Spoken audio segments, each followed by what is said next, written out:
Daniel à Babylone. Amen. Daniel à Babylone. D'habitude, dans ma nature, je n'ai jamais vraiment été confortable de parler en public. Mais je me rends compte que quand je me préparais pour ce message, le plus je parle de l'Éternel, le plus je donne la parole de Dieu, je suis un peu à l'aise dans sa présence. Amen. Et cela m'amène à penser que dans la présence de Dieu, il y a une certaine croissance. Alléluia. Nous ne pouvons pas être au même niveau. Amen. Nous sommes appelés à grandir, nous sommes appelés à croître. Amen. Et c'est quelque chose que j'ai remarqué dans ma marche avec Dieu. Avant de commencer, il y a une parole qui m'est venue quand j'étais au parking et je n'aimerais pas commencer et que cette parole m'échappe. Alors, ce que j'ai reçu, c'est ceci. Il y a une masse, il y a une multitude de gens. La bénédiction va descendre, mais ce n'est pas tout le monde qui va la recevoir. Amen. Amen. Il y a une certaine sélection, malheureusement.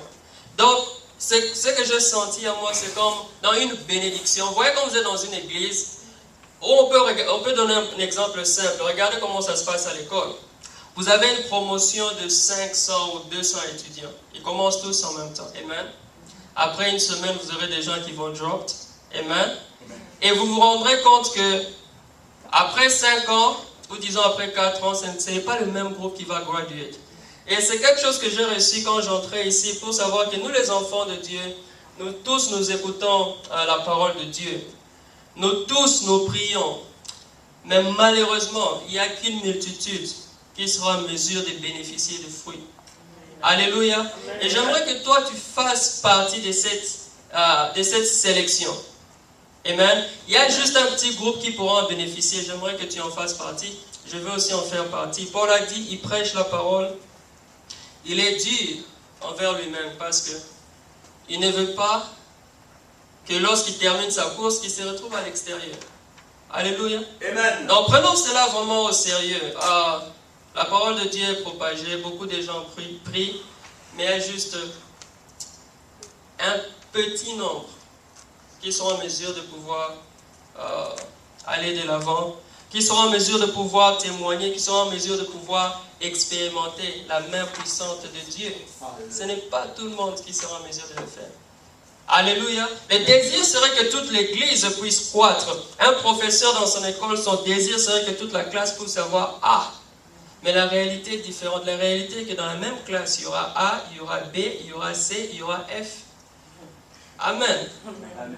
Alors quand j'entrais ici, j'ai senti cela, j'ai dit, waouh, il n'y a qu'un petit nombre qui peut recevoir la parole de Dieu, la mettre en pratique et vivre les témoignages. Amen. Amen. Parce que vous allez constater dans notre société, vous allez voir que ce n'est pas tout le monde qui est élevé. Est-ce que je parle à quelqu'un ce soir? Yes. Vous allez remarquer que ce n'est pas tout le monde. Il y a un groupe, il y a une certaine sélection. Et même à l'église. L'Éternel avait dit quelque chose lorsqu'on a critiqué Moïse. Il a dit, lorsqu'il y aura un message, lorsque je parlerai aux hommes, ça sera au travers des songes ou des visions. Mais quant à Moïse, je lui parle face à face. Amen. Cela veut dire que Moïse était un peu cette sélection. Parce qu'il y a beaucoup de gens qui vont recevoir la parole de Dieu. Il y a beaucoup de gens qui vont recevoir des oracles de l'Éternel. Mais il y a peu qui pourront expérimenter ce que Moïse a expérimenté. Amen. Amen. C'est ça mon désir. Je prie que moi aussi je sois parmi les peu de personnes qui vont recevoir ce que l'Éternel a pour eux, les peu de personnes qui vont pouvoir briller avec l'Éternel. Amen. Amen. Daniel à Babylone. Nous allons aller dans le livre de Daniel, chapitre 1. Ce sont des enseignements que je suis en train de donner sur le livre de Daniel. J'ai passé beaucoup de temps pour méditer sur ces messages, travailler sur ces messages. Lorsque les gens entendent Daniel, les gens seulement voient la fosse au lion. Amen. Amen. La fournaise 7 fois chauffée. Shadrach, Meshach, Abednego. Les gens citent ces noms. Mais généralement, on brûle les étapes. Parce qu'il y a des choses qui ont dû être faites pour que Daniel puisse sortir de la fosse au lion. Amen. Voilà pourquoi nous allons essayer d'aller lentement mais sûrement dans cet enseignement pour comprendre ce qui s'est passé avec Daniel. Qui est Daniel? Daniel à Babylone. Bien-aimé, toi qui es ici, ou toi qui m'écoutes, tu es ce Daniel dont la Bible parle. Amen. Maintenant, la question c'est de savoir où se trouve Babylone. Amen. Amen. Nous devons actualiser cette parole. Alléluia. Amen. Parce que cette parole a été écrite, cette parole a été révélée. Amen. Amen. Des années, il y a plusieurs années de cela. Mais lorsque je lis cette parole, je veux l'actualiser. Je veux que cette parole puisse me donner un fruit maintenant, m'apporter quelque chose maintenant. Parce que les gens qui ont vécu dans cette époque, ils sont tous morts. Où est Babylone? Babylone n'est tout simplement que le monde dans lequel nous évoluons, cette terre des hommes. Babylone, ça peut être le Congo, Babylone, ça peut être les États-Unis. Babylone veut juste dire la terre dans laquelle tu te retrouves. Qui est Daniel? Daniel est cet enfant de Dieu. Daniel, c'est toi, Daniel, c'est moi. Voilà pourquoi le titre de mon message, c'est Daniel à Babylone. Tu es à Babylone. Maintenant, tu dois savoir comment te comporter à Babylone. Parce qu'il y a déjà, il est à Babylone, il ne sait même pas qu'il est à Babylone. Est-ce que vous savez que nous sommes des pèlerins sur la terre? C'est très facile pour nous de dire nous sommes des pèlerins, nous les chantons, nous sommes des pèlerins. Mais est-ce que nous vivons comme des pèlerins? Un pèlerin, c'est quelqu'un qui est en train de passer quelque part. Ce n'est pas sa destination finale. So, moi, toi et moi, nous sommes tous des pèlerins sur cette terre. Et cette terre est Babylone. Et tu es Daniel. Nous allons lire, je vais juste lire le premier verset. Aujourd'hui, nous n'allons pas aller au chapitre 2. Nous allons rester seulement au chapitre 1. Je vais essayer d'être précis, focus et court dans ce message. La Bible nous dit ceci dans Daniel 1. La 3e année du règne de Jéhoïakim, roi de Juda, Nebuchadnezzar, roi de Babylone, marcha contre Jérusalem et l'assiégea. Le Seigneur livra entre ses mains Jéhoïakim, roi de Juda, une partie des objets de la maison de Dieu. Il les amena au pays de Shinéar, dans la maison de son Dieu. Il mit les objets dans la maison du trésor de son Dieu. Amen. Amen. Le roi dit à Aspénaz, chef de ses eunuques, d'amener quelques-uns des Israélites des races royales ou des familles de dignitaires, des jeunes garçons sans défaut corporel, de belle apparence, doués de toute sagesse, d'intelligence et d'instruction, capables de servir dans les palais du roi, et à qui l'on enseignerait les lettres et la langue des Chaldéens.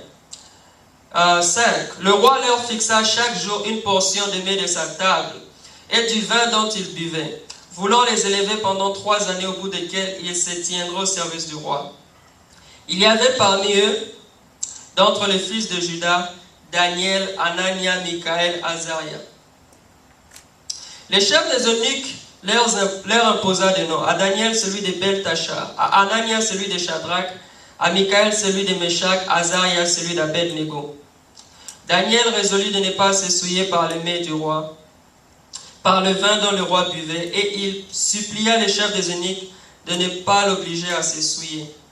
Dieu fit trouver à Daniel faveur et compassion devant les chefs des eunuques. Le chef des eunuques dit à Daniel, je crains mon Seigneur le roi, c'est que vous devez manger et boire, car pourquoi verrait-il votre visage plus défait que celui des jeunes gens de votre âge? Et exposerez-vous ma tête auprès du roi? Alors Daniel dit à l'intendant à qui le chef des eunuques avait remis la surveillance de Daniel, de Anania, de Michaël, d'Azaria, éprouve-nous donc tes serviteurs pendant 10 jours, et qu'on nous donne des légumes à manger et de l'eau à boire. Amen. Je vais m'arrêter là. Et nous connaissons la suite. Daniel, l'eunuque a proposé, a accepté de donner à Daniel les légumes et l'eau qu'il demandait. Amen. Mais nous allons nous arrêter là pour aujourd'hui, pour ce premier chapitre. Nous irons dans le deuxième chapitre plus tard. La première chose qui tire mon attention lorsque je lis le chapitre 1, nous devons comprendre que l'histoire de Daniel n'est pas un événement qui prend Israël par surprise. Car Jérémie, dans son livre, avait annoncé la déportation d'Israël. Daniel et ses frères, ses compagnons de service se retrouvent esclaves dans une terre étrangère qui est Babylone. Mais ils n'étaient pas pris par surprise. Maintenant, il y a une chose qui attire mon attention. La Bible dit dans Osée 2, 16, le Seigneur dit, je vais amener mon peuple au désert pour parler à son cœur. Lorsque je prêchais sur quelle est ta source, j'avais insisté sur quelque chose que j'ai retrouvé ici. Daniel qui est ici, nous les enfants de Dieu, quand nous sommes devant une situation, nous devons nous poser des questions. Des questions que je dirais nécessaires ou sine qua non. Amen. C'est-à-dire, j'ai annoncé ici que Daniel, cette situation, ce n'est pas quelque chose qui les arrive par surprise. C'est comme quelqu'un qui conduit sa voiture sans assurance. Amen. Quand la police t'arrête, est-ce que tu vas dire que tu as été pris par surprise? Comment? Parce que tu sais que tu es en train de conduire ces véhicules et tu es en train d'enfreindre les règles. Donc, tu ne seras pas surpris qu'on va t'arrêter. Amen. La même chose à une personne qui ne marche pas correctement avec son Dieu. Je vais utiliser des termes un peu... ok, une personne qui fait un peu qui est un peu dévergondée. Amen. Lorsque cette personne apprend qu'il est malade ou bien si c'est une fille, elle apprend qu'elle est enceinte, ce n'est pas une surprise. Alléluia. Amen. Ce que je veux dire par ici, c'est quoi? Jérémie annonçait. Si nous allons dans la Bible, nous lisons l'histoire de Jérémie, nous allons voir que Jérémie annonçait, il disait à Israël, détournez-vous de vos voies, détournez-vous de vos voies, détournez-vous de vos voies, sinon vous allez être déportés. Et c'est ce qui se passe ici.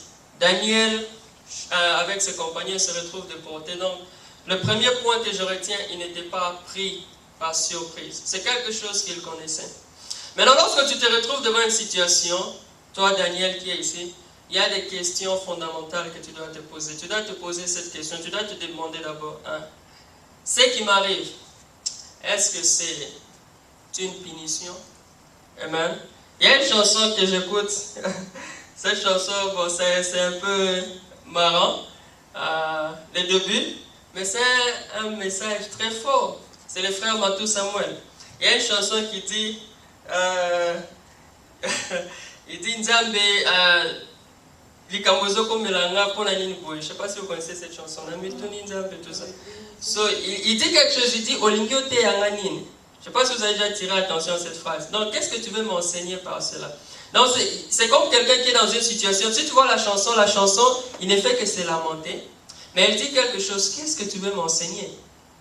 Et nous, les enfants de Dieu, nous devons nous poser cette question. Tu es devant une situation difficile. Pose-toi d'abord la question, Seigneur, est-ce que c'est une épreuve? Parce que si c'est une épreuve, et si c'est un combat, tu ne vas pas utiliser la même tactique.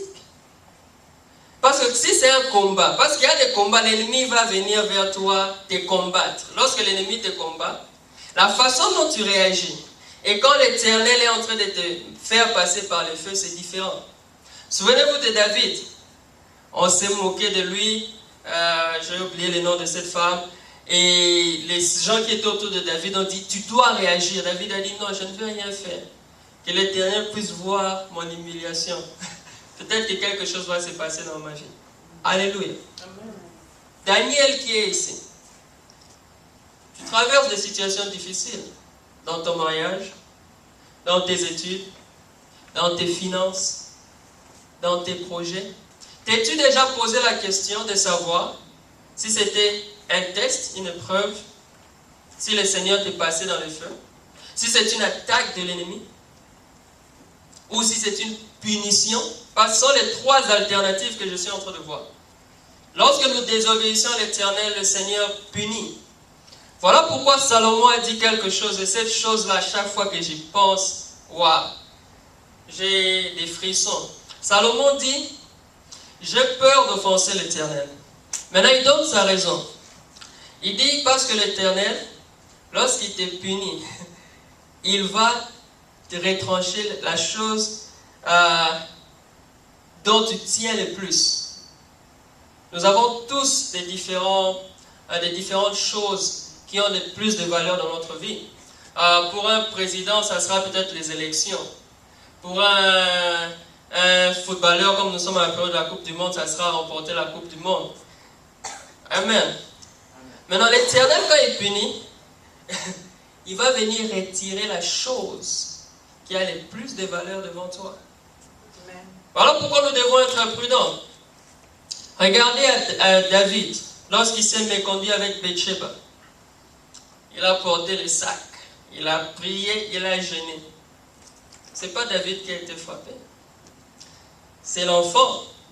Parce que tout son espoir était... Donc, pendant ce moment-là, l'enfant là représenté, c'était la personne qui avait le plus... Je ne sais pas qui faisait la joie de David. Donc, pour que David soit vraiment dans la peine, il fallait que cet enfant parte.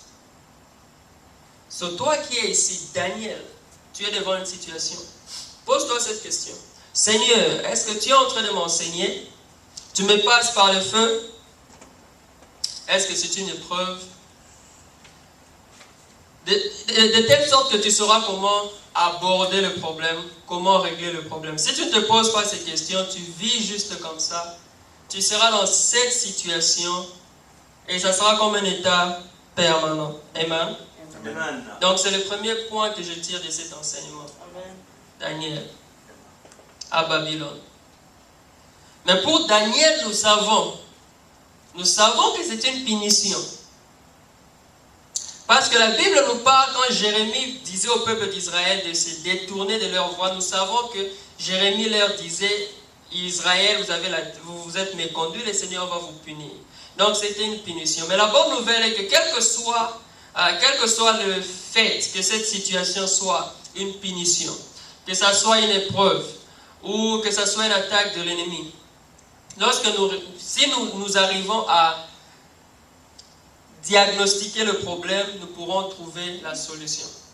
Lorsque nous allons chez les médecins, ils essaient d'abord de savoir, avant de te donner des médicaments, de savoir quelle est la situation avec laquelle tu es en train de dealer afin qu'ils te donnent la solution. Donc c'est le premier point que je retiens ici que nous devons faire, nous, les Daniel qui sont ici ce soir. Regarde dans ta vie et essaie d'identifier ce problème. Le deuxième point, lorsque nous lisons toujours ces passages, nous remarquons quelque chose, c'est l'identité chrétienne. L'identité chrétienne est un problème majeur aujourd'hui pour les chrétiens, car nous avons reçu des noms. Qui est le nom de chrétien? Qui ne doit pas être seulement un slogan, mais nous devons vivre comme des chrétiens. Lorsque nous lisons ici, il y a des noms qui reviennent. Shadrach, Meshach, Abednego. Mais nous devons savoir que ces noms leur ont été imposés. Ils ne sont pas venus de ces noms d'Israël. Ils avaient leur nom et la Bible nous donne ces noms. Beaucoup de gens qui lisent cette histoire ne connaissent pas ces noms. Nous prions les dieux de Shadrach, Meshach. C'est comme ça que nous prions. Amen. Mais les noms, c'est Anania, Michaël, Azaria. Ça, c'est ça leur nom. Ce n'est pas Shadrach. Shadrach, ce sont les païens de Babylone qui leur ont donné ce nom. Voilà pourquoi le deuxième point ici, c'est la crise d'identité chrétienne.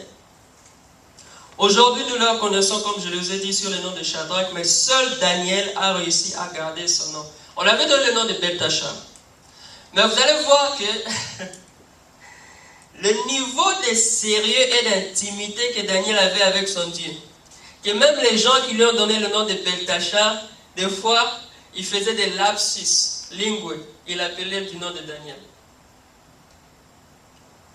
Alléluia. Amen. Parce que le jour où il était dans la fosse au lion, la Bible nous dit que lorsque le roi Nebuchadnezzar est descendu dans la fosse, il n'a pas appelé Beltachar, il a dit Daniel. Mais il lui avait donné le nom de Beltachar. Pourquoi il l'appelle Daniel? C'est pour dire que l'intimité que Daniel avait avec son Dieu, l'identité qu'on a voulu coller sur lui, eux-mêmes, ils étaient dans la confusion. Amen. Et c'est ce que nous devons faire. Mais Shadrach, ils ont gardé leur nom. Meshach a gardé son nom. Le monde dans lequel nous évoluons est compromis. juste comme Babylone. Cette société accepte des choses abominables, mais les chrétiens aujourd'hui, pour ne pas être appelés d'extrémistes, nous sommes en train d'accepter des choses qui ne peuvent pas être acceptées. Des choses où nous n'avons même pas besoin d'ouvrir la Bible pour voir que c'est mauvais, comme l'homosexualité. Amen. Amen. On n'a pas besoin de révélations, on n'a pas besoin de prier, on n'a pas besoin de jeûner. C'est clair que c'est une abomination. Amen. Mais comme la société est en train d'évoluer, Babylone est en train d'évoluer, Babylone accepte cela. Les enfants de Dieu acceptent cela. Maintenant, le premier problème quand tu parles de l'homosexualité, on va dire que tu es en train de juger les autres. Ça sera la première chose qu'on va te dire. Mais si les chrétiens d'aujourd'hui n'arrivent pas à dire que ces choses sont mauvaises, qui vont les faire? Ton identité. Les chrétiens acceptent de se compromettre. Mais les païens ne se compromettent pas. Les païens sont sérieux dans les bêtises. Très sérieux. Ils ne se compromettent pas. Donc un voleur, il vole très bien, il vole. Mais les chrétiens, ils prient, ils mentent, ils volent. Ils jeûnent, ils mentent, ils volent. Vous voyez la différence?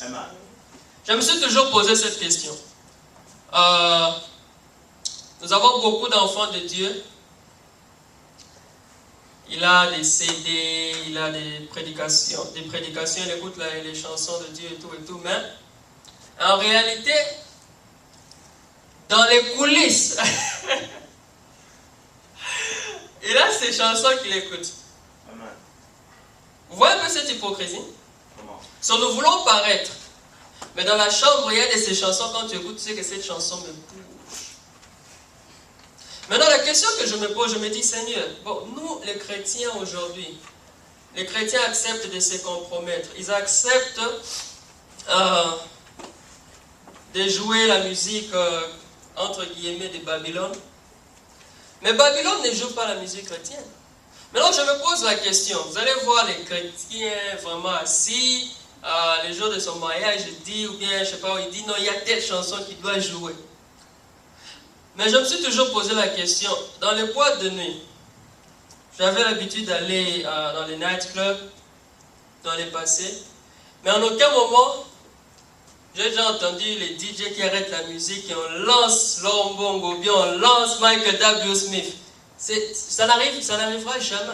Parce que les gens qui sont là déjà dans l'obscurité, ils auront la dépression, ils vont déprimer quand les chansons de l'Éternel vont jouer, parce que ce qu'ils font déjà est mauvais. Maintenant, moi je me pose cette question, je me dis, Seigneur, c'est très simple, c'est très facile pour nous, les chrétiens, nous arrivons à essayer de tendre la main, mais pourquoi le monde n'est pas en train de se compromettre? Ça doit être le contraire, et généralement nous allons dire, non, l'Éternel marchait avec les voleurs, les collecteurs d'impôts. Maintenant, on doit se poser la question, quand Jésus était avec les collecteurs d'impôts, qu'est-ce qui s'est passé? Il était en train de leur gagner au royaume des cieux, ce n'était pas le contraire. Parce que lui, il était la lumière qui éclairait dans l'obscurité. Mais aujourd'hui, Daniel, toi qui es à Babylone, tu as accepté de te compromettre. Il est temps que nous puissions regagner notre identité. Amen. Il est temps que ces choses puissent quitter notre vie. J'ai appelé cela, les chrétiens d'aujourd'hui, je les appelle des citoyens naturalisés. C'est comme ça que je les appelle. Parce que quand nous venons ici, moi je peux être congolais, je viens ici, je peux devenir américain, je peux devenir brésilien. Au travers de la naturalisation. Nous avons les chrétiens naturalisés aujourd'hui. Un babylonien. Tu es chrétien né de nouveau, tu es venu de la déportation. Tu es venu au travers de la déportation, mais malheureusement, tu as accepté de te naturaliser, tu as accepté de prendre une identité qui n'était pas sienne. Un autre aspect, lorsque nous lisons toujours ce passage, c'est la sélection. C'est un autre point. Nous remarquons dans cette histoire qu'il y a une sélection. Une double sélection pour être précis. La première sélection se passe au verset 3. Le verset 3 du chapitre 1 dit, le roi dit à Aphnaz, chef des eunuques, d'amener quelques-uns des Israélites des races royales ou des familles de dignitaires. C'est une sélection. C'est la première sélection. Mais il y a eu deux sélections. Il y a une autre sélection parce qu'on a précisé que Daniel, Shadrach, Meshach sont venus précisément de Juda. Donc, c'est la deuxième sélection. Et on nous donne les caractéristiques de Daniel. Vous allez voir, on dit que il y avait la beauté, il y avait la sagesse. Voilà les attributs. Et le monde aujourd'hui peut appeler cela... vous voyez les gens qui disent, cette personne a une étoile. Ça, c'est comme ça que le monde de ténèbres qualifie les potentialités que Dieu a mis en nous. L'étoile, ils appellent ça l'étoile. Donc, ce que je remarque ici, c'est la première sélection qui se passe avec Shadrach, Meshach, Abednego et Daniel. Il y a un tamis. Même le diable fait une sélection. Il n'attaque pas n'importe qui. Il y a des gens qui vont au ouest, son temps. Amen. Comme le pasteur Wallo dit, ce truc-là m'a fait rire. Il dit, il y a des gens que le diable peut attraper les yeux fermés comme ça. Pour ces gens-là, il ne va pas se tracasser. Mais il y a des cibles qu'il va attaquer. Et nous avons ici cette sélection. J'aimerais que nous puissions faire partie de cette sélection. Parce que lorsque je regarde Israël a péché, oui. Mais nous regardons ici qu'il y a une sélection qui a été faite. Ce n'est pas tout le monde qui était appelé à venir servir dans la cour du roi. Le roi a demandé, il a dit, faites-moi une sélection, choisissez. Voilà pourquoi je vous ai dit, quand je suis arrivé, je comprends maintenant pourquoi j'ai reçu ce message quand j'entrais. Ce n'est pas tout le monde qui va briller. Ce n'est pas tout le monde qui va atteindre les objectifs.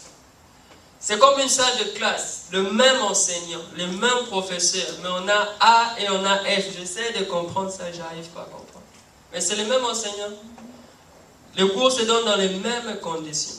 Même chose avec la parole de Dieu. C'est la même Bible, c'est le même Dieu, mais nous les servons différemment. Il y en a qui sont sérieux, et il y en a qui traînent les pieds. Il y a ceux qui ont une relation intime, et ceux qui ont une relation éloignée. Souvenez-vous de cette parole qui dit dans la Bible, j'aime bien cette parole. On dit, 7 femmes saisiront un homme. Vous avez déjà lu cela? Et ces 7 femmes diront à cet homme, nous allons manger notre nourriture, nous allons nous vêtir de nos vêtements, fais-nous seulement porter ton nom, enlève notre propre. C'est le livre d'Ésaïe, si je ne me trompe pas, il faut que je retrouve le passage. Qu'est-ce que cela veut dire? C'est ce qui se passe avec les chrétiens. Les 7 femmes représentent les chrétiens. L'homme, c'est Jésus. Les chrétiens d'aujourd'hui disent à Jésus, Seigneur, laisse-moi aller au bar. Laisse-moi vivre comme je veux. Laisse-moi mener ma vie. Mais donne-moi seulement ton nom de chrétien. C'est exactement la même chose. Nous portons l'identité. Ce sont ces 7 femmes. Ils disent à l'homme, parce que la Bible nous parle de 7 femmes qui disent à cet homme-là d'entrer en mariage, mais ils vont vivre comme ils veulent. Alors une fois qu'un chrétien dit à l'Éternel, Seigneur, voici les limites de ton territoire, c'est la même chose que ces femmes qui disent à cet homme, nous allons vivre comme nous voulons. Et c'est ce qui se passe ici. Il y a une sélection. Et ce n'est pas tout le monde qui va pouvoir faire partie de cette sélection. Et j'aime bien les attributs qui ont été donnés, la sagesse, la beauté, les qualités. Lorsque vous allez lire ces passages, vous allez voir qu'il y a beaucoup de qualités. Et comme je vous ai dit, ces qualités, le diable peut le voir et les mondes de ténèbres, ils appellent ça étoile.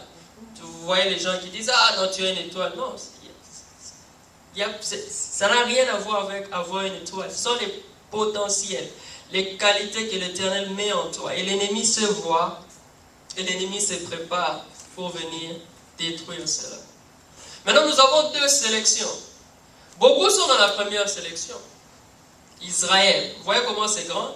Israël, c'est l'ensemble. Israël, c'est l'Église. Mais Judas, c'est la sélection. Parce qu'il est allé à Israël d'abord.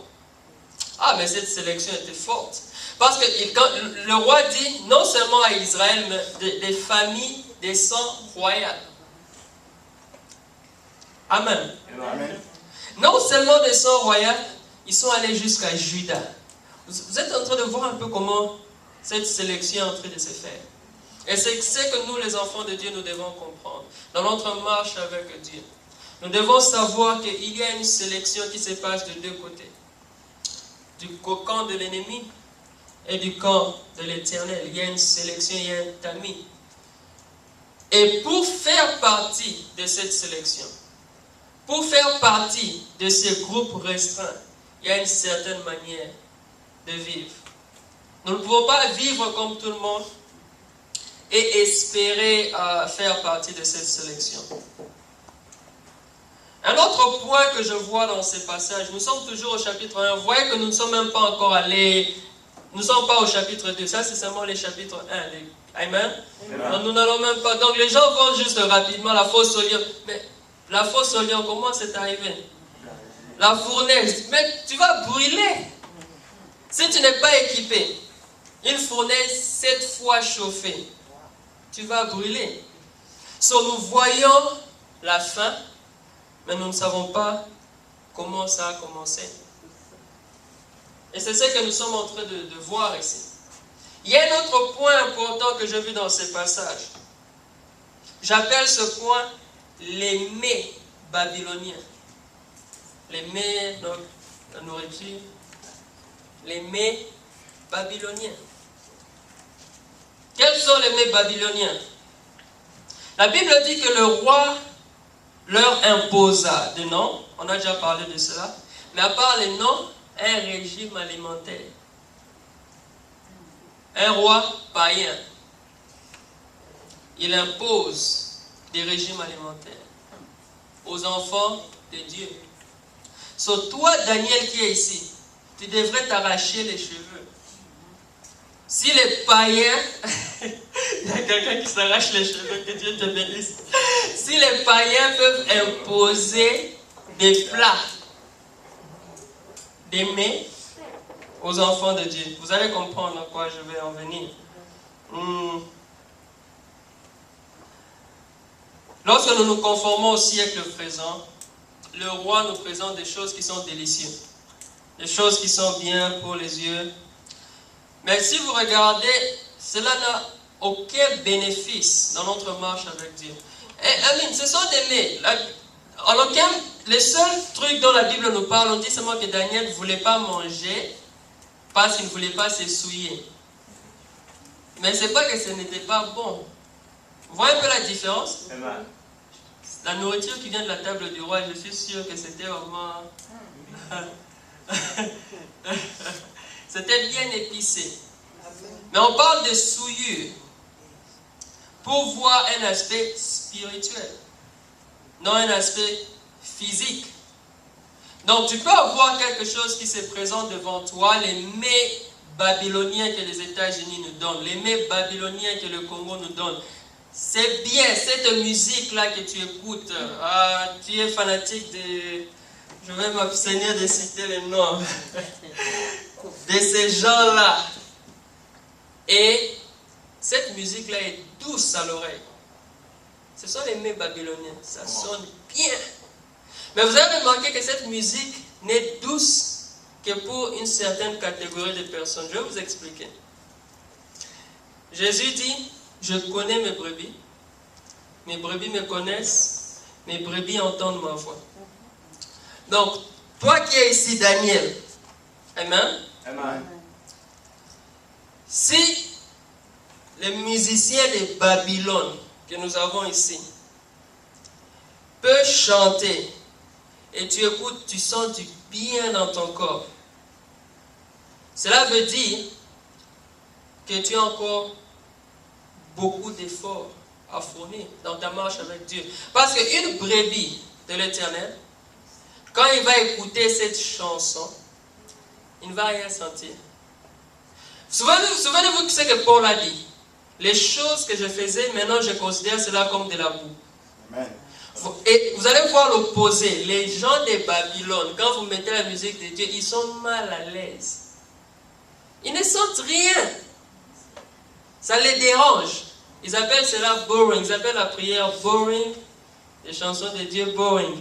Maintenant, le même plaisir que le monde écoute lorsqu'ils écoutent les chansons de Babylone. Moi, je sens ce même plaisir lorsque j'écoute les chansons de Dieu. Tout enfant de Dieu doit être en extase lorsque tu écoutes l'adoration. Si tu n'es pas à l'aise, c'est qu'il y a encore quelque chose. Tu dois faire un effort. Maintenant, quand j'écoute, si je suis quelque part, par hasard, les chansons de Babylone, parce que je ne vais pas citer les noms de Amen. Je ne veux pas les lancer. Je les appelle les Babyloniens. Ils sont tous dans un même sac. Amen. Quand j'écoute ces chansons, si je suis quelque part, ça joue, je ne sens rien. Amen. Ça ne m'attire pas. Pourquoi? Parce que mon oreille maintenant est habituée à entendre une autre voix. Amen. Et c'est ici où je parle des mets de Babylone. Je me pose la question maintenant, toi qui es ici, Daniel, de quoi te nourris-tu? Je dois te poser cette question. Quel est ton régime alimentaire? Peut-être c'est Facebook, peut-être c'est Twitter, le Nigerian movie, peut-être c'est le sport. I don't know. Vous allez voir que je ne dis pas que Facebook c'est mauvais, Twitter, le film nigérien. Non, il faut maintenant comprendre ce que je veux dire. Les mets de Babylone n'étaient pas mauvais. Mais Daniel, il s'était gardé de s'aimer à cause des objectifs qu'il avait. Amen. Maintenant, tu dois te poser la question, comment tu es en train d'utiliser les choses qui sont autour de toi? Je donne l'exemple de l'Internet.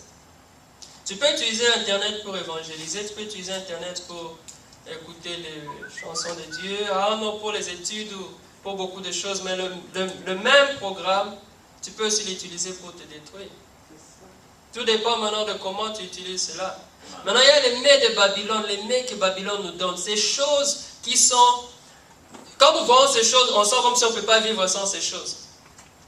Mais tu te rends compte que ces choses-là n'est bénéfique qu'à ton corps, mais ton esprit n'en bénéficie en rien. Et dans ta marche avec Dieu, cela ne t'amène nulle part.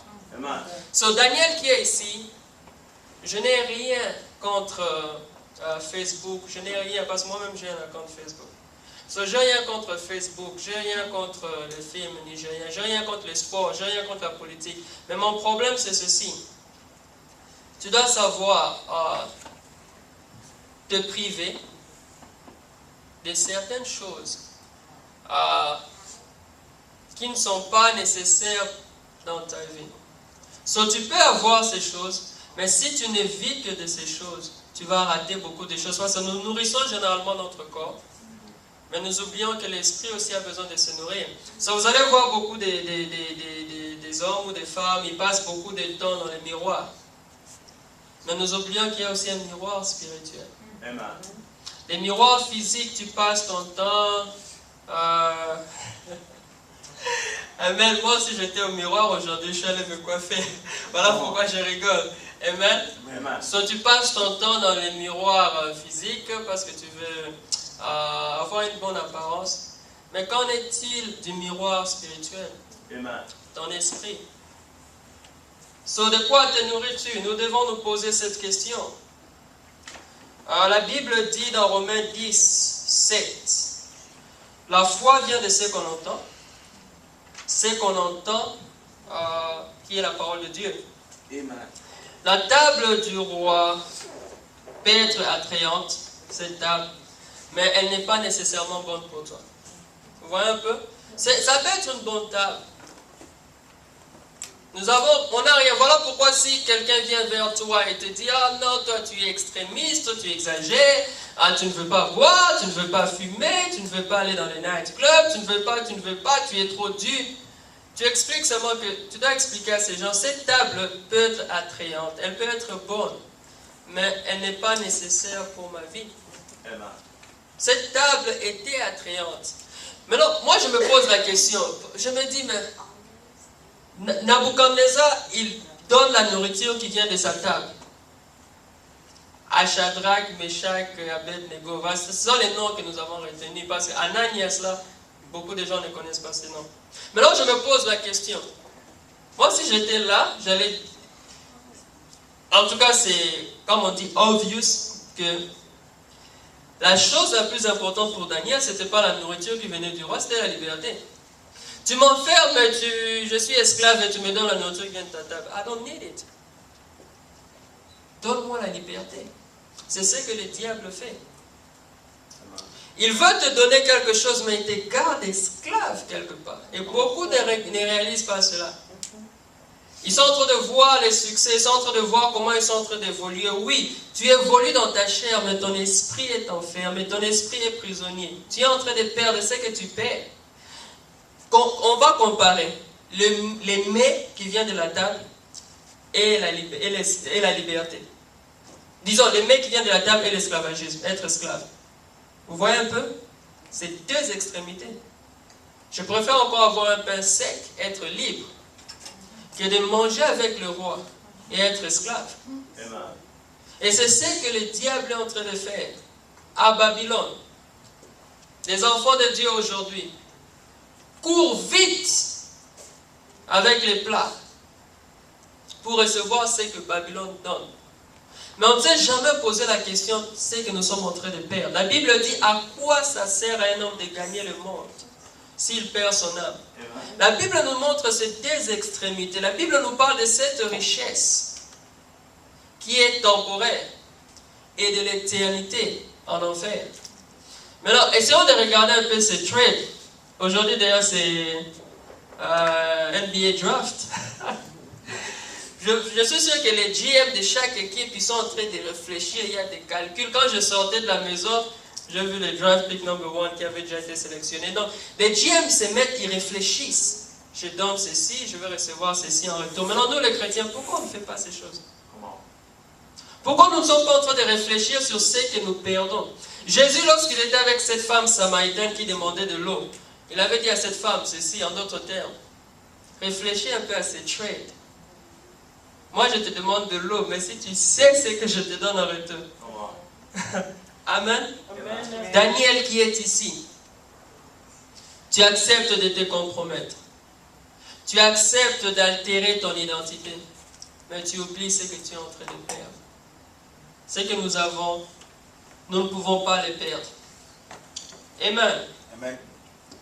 Un autre point, n'est pas se conformer au siècle présent. Daniel 1:8, c'est une illustration sur le fait que les chrétiens d'aujourd'hui doivent apprendre à se priver de quelque chose pour rechercher la face de Dieu. Bien-aimé, prive-toi occasionnellement des distractions et de toute autre chose qui va mettre ta chair à l'aise, mais essaie de nourrir ton esprit.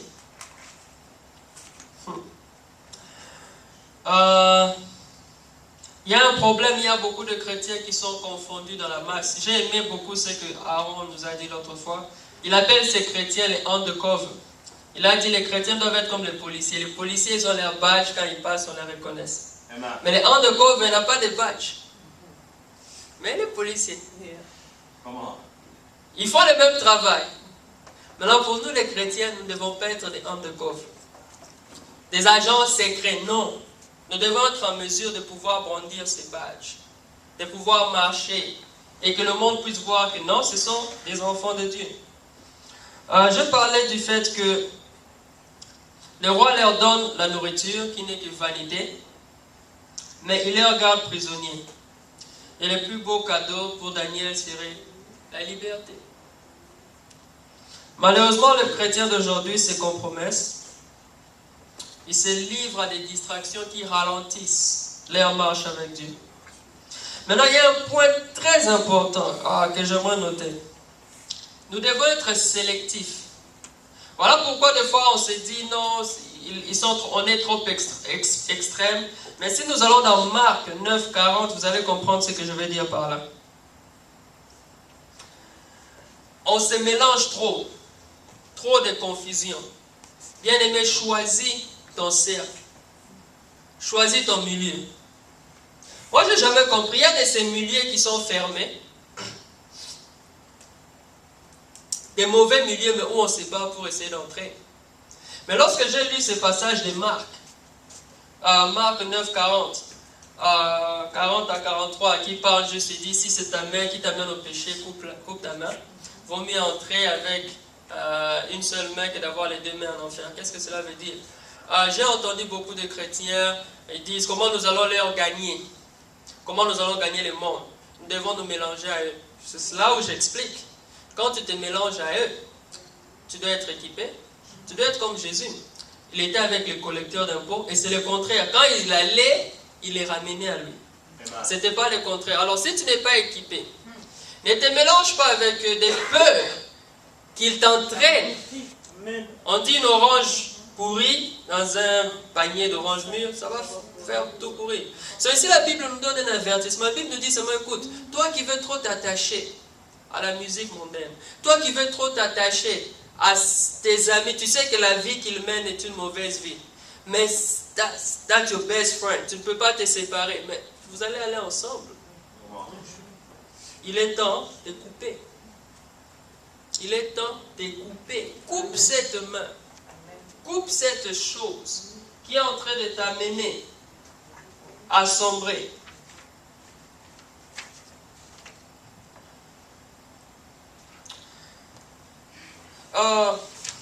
Yes, nous allons vers la fin.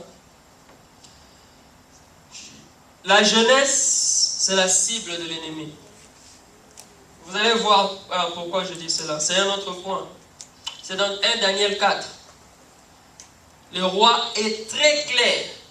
Il dit, j'ai besoin des jeunes gens. Pourquoi il a parlé des jeunes? Pourquoi il n'a pas parlé des vieux? Pourquoi il a été précis? Vous voyez, c'est qu'il avait une cible. Donc, les jeunes qui écoutent ce message, le jeune Daniel qui est ici, doit lire Ecclésiaste 11, 9 à 10. La Bible dit ceci, jeune, réjouis-toi de ta jeunesse, mais sache que tu rendras compte à Dieu. Donc, je vois ici, excusez-moi, l'ennemi avait une cible bien précise, la jeunesse. Amen. Et c'est ça qui se passe maintenant. L'ennemi attaque la jeunesse. L'ennemi veut compromettre la jeunesse. C'est sa cible. Mais la Bible nous dit dans Ecclésiaste, réjouis-toi, mais sache que pour tout ce que tu fais, tu rendras compte à l'Éternel. Maintenant, si les jeunes aujourd'hui ne se rendent même pas compte qu'il est la cible de l'ennemi, comment tu vas combattre cet ennemi? Et ce qui est grave, quand vous lisez, il parle de préparation de 3 ans. Il y a un calendrier démoniaque. Le diable a un calendrier. Il a un calendrier qu'il a bien établi. Souvenez-vous ce qu'il a dit à Dieu à cause de Job. Il a dit, il te sert à cause de... Il est béni, vous connaissez l'histoire, mais donne-le-moi dans mon calendrier. Tu vas voir comment il va te régner. Il y a un calendrier. Il a parlé de 3 ans pour former ces jeunes gens. Donc l'ennemi a une cible. Et je prie que la jeunesse aujourd'hui puisse comprendre ces choses afin de pouvoir échapper à l'ennemi. Le dernier point, c'est faire sa part et laisser faire l'Éternel le reste. C'est dans Daniel 1,9. Alors la Bible nous parle de Daniel. L'ennemi les avait imposé quelque chose. Mais vous allez voir que Daniel a fait quelque chose. Parce que Daniel a fourni un effort. Daniel a fourni un effort, il est allé voir l'eunuque, il lui a dit, écoute, est-ce qu'il y a moyen de faire ceci? Nous, on veut manger comme ça. Il y a deux choses qu'il a fait. Il a utilisé la sagesse. Beaucoup de chrétiens manquent de sagesse. Il a utilisé la sagesse. À part la sagesse, il a fourni un effort. Moi, j'ai toujours appelé cela le pain et le poisson des chrétiens. Le principe de faire sa part et de laisser l'Éternel faire le reste, j'appelle cela le principe du pain et du poisson. C'est dans Marc 6,35. Jésus est devant une foule de gens. Et les gens viennent. Jésus, on n'a pas assez à manger, renvoie ces gens. Il a posé seulement une seule question. Qu'est-ce que vous avez? Question simple. Qu'est-ce que vous avez? On a 5 pains, 2 poissons. Ou bien c'était le contraire. C'était 5 poissons ou 2. 5 pains, 2 poissons. Amen? Amen. Qu'est-ce qu'il dit? Amenez ici. Il a prié, il a donné. So, Daniel qui est ici, tu es à Babylone, je comprends. C'est pas facile. C'est difficile. Servir l'Éternel dans ce pays, c'est très difficile. C'est pas évident. Parce que j'aime bien, les pasteurs nous disent quelque chose. Il dit, il y a des chrétiens qui ne tombent pas parce qu'ils n'ont pas encore été tentés. Amen. Amen. C'est pas évident quand tu as un véhicule, un travail, de l'argent. Amen. Amen. Tu es beau, si tu es une fille, tu es belle. De pouvoir avoir une certaine manière de vivre. Quand il y a un pasteur qui appelle cela availability. Amen. Amen. Quand des gens... Ah, my God. Là, je me suis coiffé aujourd'hui. Le coiffeur m'a parlé des prostituées qui sont en train de faire des income tax de la prostitution. Ils sont en train de clamer. Je me suis dit, my God. Non, ils vont au gouvernement, ils sont en train de... Non, nous avons fait notre travail, nous avons besoin d'être... Vous voyez un peu dans quel monde nous évoluons? Où il y a des gens qui prennent des risques quand il y a le... Parce que quand il y a le snow, quand il y a le ice on the road et que les gens ne peuvent pas conduire, vous avez... Tout le monde reste... La plupart... Bon, ici au Texas, beaucoup de gens restent bloqués à la maison.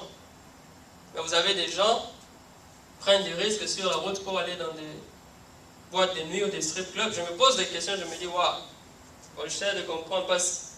Comment tu peux expliquer ces choses? C'est le monde dans lequel nous évoluons. So Daniel, toi qui es ici, où est ton poisson? Oui, que le Seigneur m'aide. Seigneur, aide-moi, aide-moi. Je suis à Babylone, yes. Où est ton poisson? Où est ta part? Qu'est-ce que tu fais? Tu demandes des révélations, tu ne veux pas prier. Comment? Tu demandes les messages. But you don't pay the price. Amen? Amen. Si tu ne fais pas cela, tu vas seulement entendre les témoignages des autres. Et là, moi, j'ai toujours dit, il y a des fois qu'on le faisait, je disais, pourquoi entendu, je dois témoigner. Amen. Il ne faut pas être là seulement, on n'est pas des spectateurs au stade, les autres doivent jouer, nous on doit regarder, on va... Non, come on. Amen. So, Daniel, tu es à Babylone. Je sais que c'est difficile. Je sais que ce n'est pas évident. Mais la question que je te pose, où est ton pain? Où est ton poisson? Quelle est la part que tu es en train de faire? Vous allez voir ici comment Daniel était en train de vivre. Quelle est la part que tu fais? Qu'est-ce que tu fais pour chercher la face de Dieu? Alléluia. Amen. Je m'arrête là pour aujourd'hui. Le jeudi prochain, nous allons toucher le 2e chapitre. Vous avez vu que tout ce temps nous avons passé, on n'est même pas allé dans la fournaise. Les gens sont seulement dans la fournaise. La fournaise, hein? Hey, tu vas brûler. La fosse au lieu, là. Mais il va te dévorer. Il y a beaucoup de choses qui se passent. Amen. Amen. Cette vie de chrétien, ma preuve doit cesser. On doit savoir préparer aussi. Amen. Je vais inviter mon frère Déo pour nous conduire dans la prière. Que le Seigneur puisse le remplir. Et je prie que ces messages soient vraiment... puissent entrer dans ton cœur. Et que tu puisses mettre cela en pratique. Et je t'invite à venir jeudi prochain nous allons toucher le chapitre 2. Nous irons à la fournaise. Amen. Amen. Dis à ton voisin, on va aller à la fournaise. On y arrivera, on sera à la fournaise, on sera à la fosse oignon. Amen. Que Dieu soit loué. Alléluia. Alléluia. Applaudissons pour l'homme de Dieu, pour le message que l'Éternel a placé en lui ce soir.